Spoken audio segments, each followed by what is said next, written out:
Cherokee warrior grieving his son's death finds a white woman praying beside the grave. What happens next breaks every boundary of culture and law and changes both of their destinies forever. Thank you so much for watching and for all your comments. Let me know at the end if you like the story and where you're watching from and why you're following this. The year was 1876, deep in the Cherokee territories of Oklahoma. Morning Fox, a respected Cherokee warrior, knelt beside the small, freshly dug grave. His hands trembled as he placed a tiny pair of moccasins on top of the mound. Little Deer, his 5-year-old son, had succumbed to the fever that had swept through their settlement over the past month. "Great Spirit," he whispered in Cherokee, his deep voice breaking, "guide my son's spirit to the ancestors." The wind rustled through the pine trees surrounding the clearing, carrying his prayer upward. Morning Fox had lost his wife during childbirth 2 winters ago, and now his son, his reason for continuing, was gone too. The hollow ache in his chest threatened to consume him entirely. He had not slept for 3 days, keeping vigil by his son's side as the fever burned through the small body, hoping against hope that the medicines provided by the tribal healer would work. As the sun began to set, casting long shadows across the burial ground, Morning Fox stood to leave. That's when he heard it. Soft footsteps approaching from the eastern path. His hand instinctively moved to the knife at his belt, muscles tensing. Through the trees emerged a woman with hair the color of wheat fields in summer. Her skin was pale in the fading light, and she wore a simple blue dress, dusty from travel. A white woman, far from any settlement. She stopped abruptly when she saw him, her blue eyes widening in surprise. "I'm sorry," she said, her voice barely above a whisper. "I didn't know anyone was here." Morning Fox remained silent, watching her warily. Relations between his people and white settlers had been strained at best, violent at worst. The woman took a tentative step forward, her gaze falling on the small grave. "Your child?" she asked, compassion softening her features. He nodded once, still guarded. "I'm Elizabeth Winters," she continued, approaching slowly. "I'm the new teacher at Fort Smith. I was exploring the area and I'm so sorry for your loss." To Morning Fox's astonishment, Elizabeth knelt beside the grave and bowed her head. Her lips moved in silent prayer, her hands clasped tightly in front of her. "What are you doing?" he asked, his English accented but clear. "Praying for your child's soul," she replied simply, looking up at him. "Every child is precious in God's eyes." Something shifted in Morning Fox's chest. Not healing exactly, but a momentary easing of the crushing grief. This white woman, a stranger, showing respect for his son's spirit journey. His name was Little Deer, Morning Fox found himself saying, the words emerging unbidden. He was 5 winters. Elizabeth's eyes glistened with tears. That's far too young to leave this world. As darkness fell, Morning Fox made a decision that would break every rule of his people. "It is not safe for a woman alone in these woods at night. My settlement is nearby. You can find shelter there until morning." Elizabeth hesitated, clearly surprised by the offer. "Won't your people object to my presence?" "They might," he acknowledged, "but no one will challenge my decision." Despite his grief, he carried the authority of a respected warrior. As they walked through the forest, Morning Fox found himself studying Elizabeth. She moved with purpose, unafraid despite being in unfamiliar territory. "Why did you come here alone?" he asked. "I've always believed in understanding the lands and peoples around me," she replied. "How can I teach children about this territory if I've never explored it myself?" "That is unwise," he stated flatly. A small smile touched her lips. "Perhaps, but wisdom isn't always about avoiding risk. Sometimes it's about knowing which risks are worth taking." Back at the settlement, Morning Fox's decision did indeed raise eyebrows. His aunt, Gray Dove, approached as they entered the circle of dwellings. "Nephew, what is this?" she asked in Cherokee, eyeing Elizabeth with suspicion. "She is a teacher from Fort Smith," he replied in English, allowing Elizabeth to understand. "She will shelter with us tonight and continue her journey tomorrow." Gray Dove's eyes narrowed, but she nodded curtly. "She can stay in Little Deer's shelter." Elizabeth followed Morning Fox to a small shelter on the edge of the settlement. "Thank you for your kindness," she said quietly. "I know this can't be easy for your people." "It is not," he agreed. "But tonight, you helped my son's spirit with your prayers. Tonight, you are not an enemy." As Elizabeth disappeared into the shelter, Morning Fox looked up at the star-filled sky. For the first time since little dear fell ill, he felt something other than grief, a faint curiosity about this unusual woman who prayed over Cherokee graves and walked alone through dangerous territories. Little did he know that this encounter would change the course of many lives, including his own. 3 weeks had passed since Elizabeth had encountered Morning Fox at his son's grave. After returning to Fort Smith, she had thrown herself into her teaching duties, but her thoughts frequently drifted back to the Cherokee settlement and the grieving father she had met. The schoolhouse was emptying as children rushed out into the afternoon sunshine. Elizabeth gathered her books, her mind once again wandering to Morning Fox and the quiet dignity he had maintained despite his overwhelming loss. "Miss Winters, there's someone here to see you," called Mrs. Abernathy, the headmaster's wife, from the doorway. Her voice held a note of uneasiness that made Elizabeth look up sharply. Standing in the doorway behind Mrs. Abernathy was Morning Fox.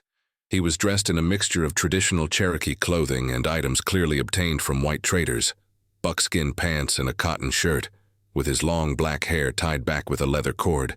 His presence in town would undoubtedly cause a stir. "It's all right, Mrs. Abernathy," Elizabeth assured the older woman. "I know him." Mrs. Abernathy looked skeptical but retreated with a worried frown. "Morning Fox," Elizabeth said, surprised but pleased. "What brings you to Fort Smith?" His dark eyes regarded her steadily. "Our healer, White Owl, has fallen ill. The same sickness that took little dear now threatens her. She is too important to our people to lose." Elizabeth set down her books. "I'm sorry to hear that. But why have you come to me?" "The white doctor at the fort refuses to treat Cherokee," Morning Fox explained, his jaw tightening with controlled anger. "I have heard that you have knowledge of medicines." Elizabeth hesitated. It was true that she had some training in nursing, skills she had acquired during the war when medical help was scarce. But she was no doctor. "I know some treatments," she admitted, "but I'm not sure I can help with something your own healer couldn't cure." "White Owl believes the sickness comes from white man's world," Morning Fox said. "Perhaps it needs white man's medicine." Elizabeth made her decision quickly. "Let me gather some supplies. I'll come with you." Within an hour, Elizabeth had packed medicines, clean bandages, and a medical text she had brought from Boston. She left a note for the headmaster explaining her absence, and met Morning Fox at the edge of town where he waited with 2 horses. "You ride," he noted with approval as she mounted easily. "My father raised me on horseback," she replied. "It's one of the few things proper Boston society couldn't train out of me." As they rode through the forest, Elizabeth asked about White Owl's symptoms, trying to determine what illness they might be facing. The description sounded like it might be influenza, which had been making its way through many communities. "Your people have been kind to allow me to help," Elizabeth said as they rode. Morning Fox was quiet for a moment. "Not all agree with my decision to bring you." "Then why did you?" He glanced at her, his expression unreadable. "Because you showed respect to my son's spirit. Because you did not look at me with fear or disgust. And because White Owl is the heart of our community." When they arrived at the settlement, the reception was markedly different from her first visit. Women gathered their children close and men watched with wary expressions as Morning Fox led her to White Owl's dwelling. Inside, an elderly woman lay on a pallet, her breathing labored. Gray Dove, whom Elizabeth remembered from her previous visit, was bathing the healer's forehead with cool water. "This is the teacher," Morning Fox explained to Gray Dove in Cherokee, then switched to English. "My aunt has been caring for White Owl." Elizabeth knelt beside the sick woman and placed a hand on her forehead, feeling the burning fever. After examining White Owl thoroughly, she opened her bag and began mixing willow bark for the fever. "I believe she has influenza," Elizabeth explained. "It's been spreading through many communities. With proper care, she may recover." For the next 3 days, Elizabeth remained at the settlement, tending to White Owl alongside Gray Dove. Gradually, the healer's fever broke, and her breathing eased. As White Owl improved, the attitude of the settlement toward Elizabeth slowly shifted from suspicion to cautious acceptance. On the evening of the 3rd day, Morning Fox found Elizabeth sitting alone by a small fire outside White Owl's dwelling. "Our healer will live," he said, sitting beside her. "My people are grateful." "I'm glad I could help," Elizabeth replied, watching the dancing flames. "White Owl is a remarkable woman. Even while ill, she was teaching me about your traditional medicines." Morning Fox looked at her with surprise. "You were learning from her?" "Of course," Elizabeth nodded. "There's wisdom in your healing practices that Western medicine doesn't understand. The way she uses certain plants is fascinating." A comfortable silence fell between them as they watched the fire. "Tomorrow you will return to Fort Smith?" Morning Fox asked finally. "Yes, I have responsibilities there," Elizabeth replied, feeling a strange reluctance at the thought of leaving. "I will escort you." "Thank you, but it's not necessary. I found my way here safely before." Morning Fox's expression grew serious. "There have been reports of bandits in these territories. It is not safe." Elizabeth wanted to argue but saw the concern in his eyes. "Very well, thank you." As they sat by the fire, Grey Dove approached with 2 bowls of stew, handing one to each of them without a word before departing. Elizabeth accepted the offering, recognizing it as a significant gesture. "Your aunt seems to have warmed to me," she observed. Morning Fox almost smiled. "She says you have a good spirit for a white woman." Elizabeth laughed. "High praise indeed." Their eyes met across the fire, and for a moment something unspoken passed between them. An understanding, a connection that transcended their different worlds.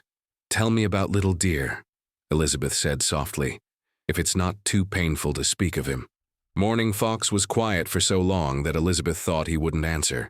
But then he began to speak, telling her of his son's curious nature, his talent for mimicking bird calls, and his infectious laughter. As he spoke, his voice grew stronger, as if sharing these memories was somehow easing his burden of grief.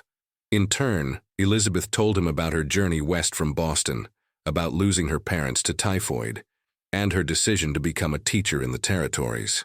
She spoke of her belief that understanding between different peoples began with knowledge and respect. As night deepened around them, they continued talking.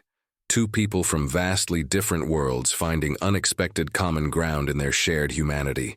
The autumn winds swept through Fort Smith, bringing the first chill of the approaching winter. Elizabeth had been back at her teaching post for nearly 2 months since her time with the Cherokee, but her experiences there had changed her in ways she was still discovering. "Miss Winters, is it true you lived with the savages?" asked Tommy Bradford, one of her more outspoken students during the geography lesson. The classroom fell silent as all eyes turned to Elizabeth. She set down her chalk and faced the class of 12 students ranging from 7 to 15 years of age. "Tommy, in this classroom we do not use such terms," she said firmly. "The Cherokee are a people with their own rich culture, traditions, and knowledge. I spent time helping their healer recover from illness, and I learned as much from them as they did from me." "My pa says Indians can't be trusted," a girl named Sarah piped up. Elizabeth took a deep breath. "Many misunderstandings exist between different peoples because we fear what we don't know. That's why education is so important." She turned to the map on the wall, pointing to the territories. "The Cherokee have lived on this land for generations. They have their own language, government, and ways of healing. Would you like to learn a few Cherokee words?" The children's eyes widened with interest, and Elizabeth spent the rest of the lesson teaching them basic Cherokee greetings that Morning Fox had taught her during their journey back to Fort Smith. After school, Elizabeth walked to the general store to purchase supplies. As she browsed the shelves, she overheard 2 men speaking near the counter. "Governor's signed a new land act," one said, "opening up more of the eastern Cherokee territories for settlement come spring." "About time," the other replied. "Good farming land going to waste." Elizabeth's hand tightened around the tin of tea she was holding. These were lands promised to the Cherokee in treaties that were apparently being broken yet again. Her thoughts immediately went to Morning Fox and his people. As she left the store, a commotion down the street caught her attention. A group had gathered outside the sheriff's office, and at the center of the crowd stood Morning Fox, his hands bound behind his back. Elizabeth pushed through the onlookers. "What's happening here?" she demanded. Sheriff Davis turned to her with a frown. "Miss Winters, this doesn't concern you. This Indian was caught stealing supplies from Miller's wagon train. I did not steal, Morning Fox said calmly, though Elizabeth could see the tension in his shoulders. I traded fair with the wagon master. This man, he nodded toward a red-faced merchant Elizabeth recognized as Harold Miller, came after and claimed I took more than agreed. He's lying, Miller spat. Found him with a whole crate of medicines. No way he traded fair for those. Elizabeth stepped forward. Sheriff, I can vouch for Morning Fox's character. There must be some misunderstanding. Sheriff Davis raised an eyebrow. With all due respect, Miss Winters, your association with the Cherokee has raised some eyebrows in town. I'm not sure your vouching carries much weight here. A murmur ran through the crowd, and Elizabeth felt her cheeks burn with indignation. Then perhaps this will carry weight, came a new voice. The crowd parted to reveal Samuel Thompson, the wagon master, a weathered man known for his fair dealings. The Cherokee speaks true. We traded fair. Medicines for deer hides and guidance through the northern pass. Miller here wasn't present for the deal but took issue when he saw the goods changing hands. Sheriff Davis looked between Thompson and Miller, then reluctantly unlocked Morning Fox's restraints. Seems there's been a misunderstanding. You're free to go. As the crowd dispersed, Elizabeth approached Morning Fox. Are you all right? He rubbed his wrists. Yes. Thank you for speaking for me. Thompson tipped his hat to Elizabeth. Ma'am, I'll be heading back to my wagons now. Once Thompson had left, Elizabeth turned back to Morning Fox. Why did you need so much medicine? Is someone else ill? His expression darkened. Many of our children now have fever.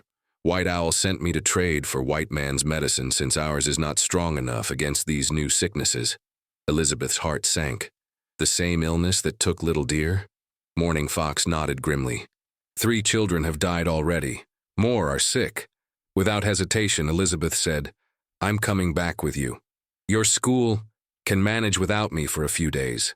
These are children's lives, Morning Fox. He studied her for a long moment, then nodded. We leave at first light.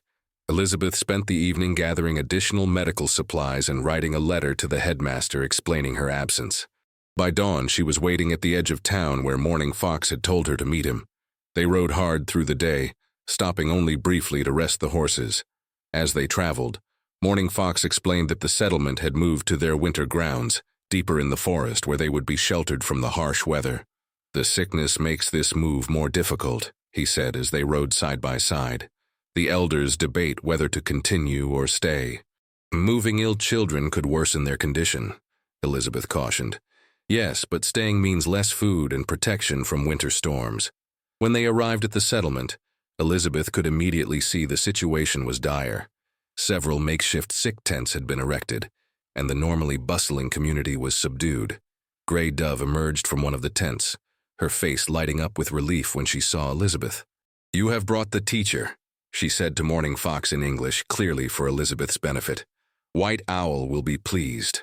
Inside the main sick tent, White Owl was moving between pallets where 5 children lay feverish and weak. The elderly healer looked exhausted but determined. Teacher, she greeted Elizabeth in heavily accented English. You come to help? Good. For the next 3 days, Elizabeth worked alongside White Owl, combining Western medical treatments with the healer's traditional remedies. They bathed the children in cool water to bring down fevers, administered willow bark tea, and used poultices made from local plants that White Owl had shown Elizabeth during her previous visit. Morning Fox was a constant presence, carrying water, holding children while they took medicine, and translating when needed. Elizabeth noticed how gentle he was with the sick children, telling them stories to distract them from their discomfort, his deep voice soothing their fears. On the 3rd night, as they sat exhausted outside the sick tent, the last of the children's fevers finally broke. Morning Fox handed Elizabeth a cup of hot tea. You have saved our future, he said quietly. The children will live. We saved them together, Elizabeth corrected him. Your people's knowledge combined with mine. Their hands brushed as she accepted the cup, and neither pulled away immediately. In that moment of connection, Elizabeth realized something had fundamentally shifted between them. In your world, Morning Fox said hesitantly, can a Cherokee man and a white woman be friends? Elizabeth met his gaze steadily. In my world, perhaps not. but I stopped living entirely in that world some time ago. Morning Fox's dark eyes searched hers. And more than friends? The question hung in the air between them, fraught with implications. Elizabeth knew the barriers they faced: societal prejudice, different cultures, the disapproval they would face from both their communities. Yet sitting there in the firelight, those barriers seemed less insurmountable than they once had. That path would be difficult, she said softly.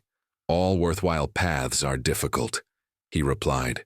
Before Elizabeth could respond, White Owl emerged from the tent and approached them. The old healer looked between them with knowing eyes. "The council wishes to speak with you both at first light," she announced. "They have made a decision about our winter journey." As White Owl departed, Elizabeth and Morning Fox sat in silence, the weight of unspoken feelings between them matched only by the uncertainty of what the future might hold. The tribal council gathered around the central fire as dawn broke through the trees. 10 elders, including White Owl, sat in a semicircle, their faces solemn as Elizabeth and Morning Fox approached. Elizabeth felt the weight of their scrutiny but held her head high. White Owl spoke first, her voice carrying clearly despite her age. "We have decided to continue to the winter grounds," she announced in Cherokee, which Morning Fox translated for Elizabeth. "The children are strong enough to travel now." One of the male elders, whose name Elizabeth had learned was Running Bear, addressed Morning Fox directly. "You have brought this white woman to us twice now. Each time she has helped our people. The council wishes to know her intentions." Morning Fox translated, and Elizabeth stepped forward to speak for herself. "I came because children were sick, and I had skills that might help," she said, while Morning Fox translated her words into Cherokee. "I believe that knowledge should be shared for the good of all people, regardless of where they come from." White Owl nodded approvingly, but Running Bear remained skeptical. "And what do you want in return?" he asked through Morning Fox. "Nothing," Elizabeth replied firmly, "except perhaps to learn more of your healing ways, if White Owl is willing to teach me." The elders conferred among themselves in low voices. Finally, White Owl spoke again. "The teacher has a good heart." "The spirits guided Morning Fox to find her that day by Little Deer's grave." She turned to Elizabeth. "We will allow you to travel with us to the winter grounds. There, you can learn our ways, and we will learn yours." Elizabeth was stunned by the offer. "But my teaching position in Fort Smith—" "Winter comes," White Owl said simply. "The pass will close with snow. You would be trapped here until spring thaw regardless." The reality of her situation dawned on Elizabeth. She had not considered that the journey back might become impossible as winter set in. Now she faced a choice: to stay with the Cherokee through the winter months, or to return immediately to Fort Smith. Morning Fox watched her, his expression carefully neutral, though his eyes betrayed his hope. "I would be honored to accompany you to your winter grounds," Elizabeth decided. "I'll need to send word to Fort Smith explaining my absence." Running Bear nodded. "Morning Fox will take your message to the trading post at the edge of our territories. They can send it to your fort." As the council dispersed, Morning Fox and Elizabeth walked together toward the edge of the settlement. "You're certain about this decision?" he asked quietly. "Winters are harsh in these mountains." Elizabeth looked up at the clear blue sky, feeling more certain than she had about anything in a long time. "I am. There's more for me to learn here. About your people, about healing, about myself." Morning Fox's expression softened. "I will ensure you have everything you need for the journey." The settlement prepared to move over the next 2 days. Elizabeth wrote her letter to the headmaster, explaining that weather conditions would prevent her return until spring and assuring him she was safe with the Cherokee. She did not mention the growing feelings she harbored for Morning Fox, feelings that both excited and frightened her. On the morning of their departure, Elizabeth found herself walking beside Gray Dove as the procession wound through the forest. "You walk a difficult path, teacher," the older woman said in her improving English. "Because I choose to live among your people for a time?" Gray Dove gave her a knowing look. "Because of how you look at my nephew, and how he looks at you." Elizabeth felt heat rise to her cheeks. Is it so obvious? To these old eyes, yes. Gray Dove adjusted the pack on her shoulder. "Many will not understand such a union." "I know," Elizabeth sighed. In Fort Smith, there are already whispers about my association with the Cherokee. And among our people, there are those who remember too well the broken promises of white men. They walked in silence for a moment before Grey Dove spoke again. But White Owl says your spirits are connected. She saw it the first time you came to us. Elizabeth glanced ahead where Morning Fox led the procession. What do you believe? Grey Dove's weathered face creased in a rare smile. I believe my nephew has not truly lived since he lost his wife and son. Now he lives again. She touched Elizabeth's arm briefly. That is enough for me. The journey to the winter grounds took 5 days. The settlement traveled through dense forests and across rolling hills until they reached a sheltered valley nestled between protective mountains. Here, permanent structures had been maintained for generations, sturdy wooden lodges arranged in a circle around a central meeting area. As the community settled in, Elizabeth found herself assigned to share a lodge with White Owl and 2 other women. The healer immediately began Elizabeth's education in Cherokee medicine, taking her into the forests to identify plants that remained beneficial even in winter. Morning Fox was often busy with hunting parties, ensuring the settlement would have enough food stored for the cold months ahead.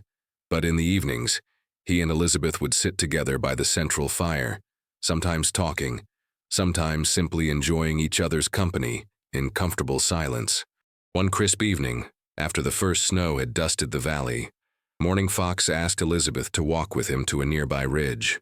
The moon was full, casting silver light across the snow-covered landscape. It's beautiful, Elizabeth breathed, taking in the view of the valley below, smoke rising gently from the lodges.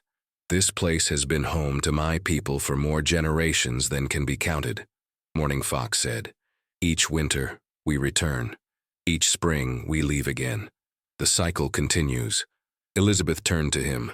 And what of your cycle, Morning Fox? Will you always follow this same path? He gazed at her intently. Once I believed my path was set. Then Little Deer died and my path disappeared into darkness. He took her gloved hand in his. Until I found you praying over my son's grave. A white woman showing respect to a Cherokee child she never knew. Any person with a heart would have done the same, Elizabeth said softly. No, he shook his head. Many would have fled in fear. Others would have shown contempt. You showed compassion. Snow began to fall gently around them, catching in Elizabeth's golden hair. Among my people, Morning Fox continued, when a man wishes to court a woman, he must first prove his worth to her family.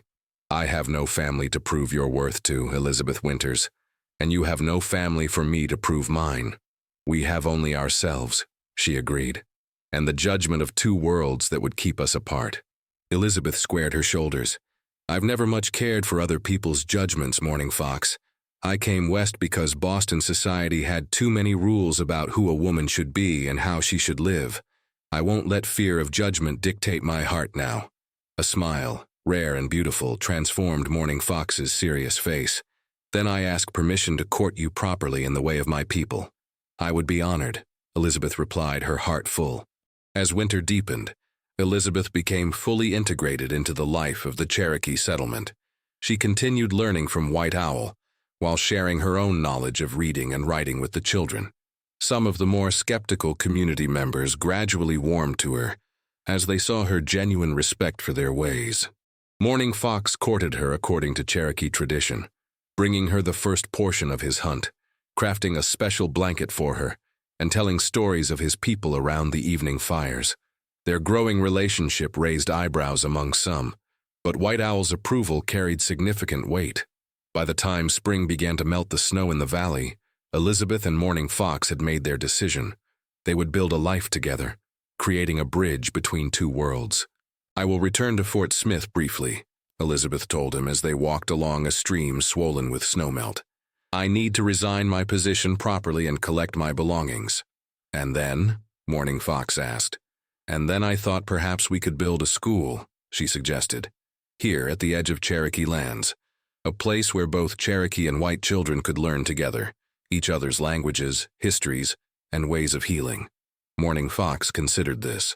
A place of understanding between our peoples. Yes, Elizabeth nodded eagerly. It won't be easy, There will be resistance from both sides. All worthwhile paths are difficult. Morning Fox repeated his words from months ago, taking her hands in his.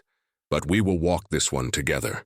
As the last snow melted and the trees began to bud with new life, Morning Fox and Elizabeth stood before the tribal council to announce their intentions. Though not all approved, White Owl's blessing carried the day. Two streams joining to form a stronger river, the old healer pronounced. This is good. That evening, a celebration was held. Elizabeth, dressed in a traditional Cherokee outfit that Grey Dove had helped her make, danced with Morning Fox around the central fire as the community sang and drummed.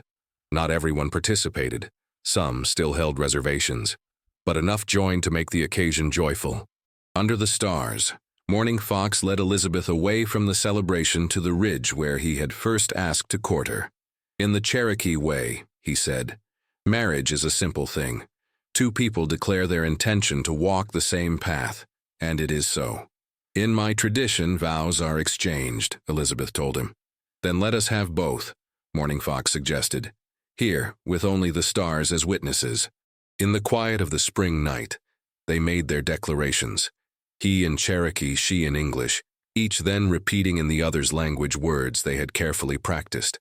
They spoke of respect, of walking life's path together, of building something new that honored both their heritages. As they sealed their vows with a kiss, Elizabeth knew that challenges lay ahead. Fort Smith might not welcome her back with a Cherokee husband. The government might continue to break treaties and threaten Cherokee lands. Their children would walk in two worlds, facing prejudice from both. But standing there in Morning Fox's embrace, with the valley stretching below them and the endless stars above, Elizabeth felt certain of one thing. Their love had broken rules and crossed boundaries that many thought uncrossable. In doing so, they had discovered a profound truth, that compassion, respect, and love could forge connections stronger than the divisions created by fear and prejudice. My husband, Elizabeth whispered, testing the word.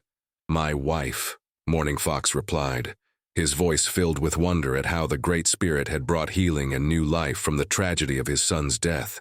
As they walked back toward the settlement hand in hand, they carried with them the hope that their union might, in some small way, help heal the wounds between their peoples. One shared story, one shared school, one shared life at a time.